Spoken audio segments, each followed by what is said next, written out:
you think about feedback? For most people, it's kind of like this right here.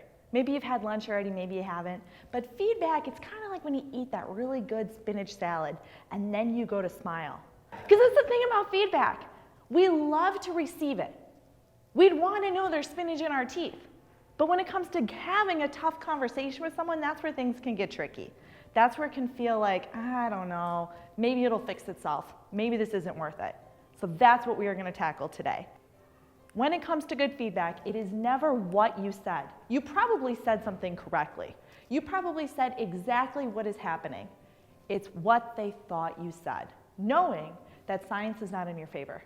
They are literally processing 3 times faster than what they're hearing.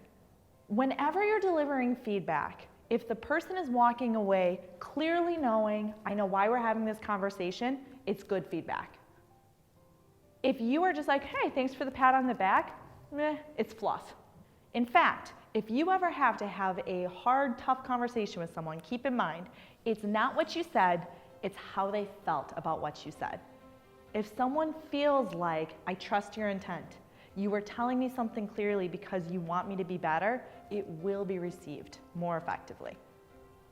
Anytime someone is not meeting your expectations in your professional or your personal life, when you're like, we gotta talk about this, the question I want you to ask yourself is, based on what you know, based on what you've experienced with this person for this topic, is this a skill problem or a will problem? Because there is a very big difference. If someone is not meeting expectations because they don't know how, that's a skill issue. If someone knows clearly how to do something and they're making a conscious decision not to, that's a will issue.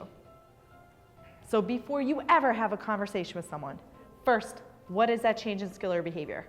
Number 2, why are you having the conversation? Is it because it's not your way or because it's impacting something? Once you've had this beautiful conversation and both people know what's going on, make sure at the very end you check in for understanding. Put your own flavor on this. Put it in your own language. But in some way, shape, or form, you want to say something like, hey, Greg, I really appreciated this conversation. I just want to make sure we're on the same page. What's the change moving forward?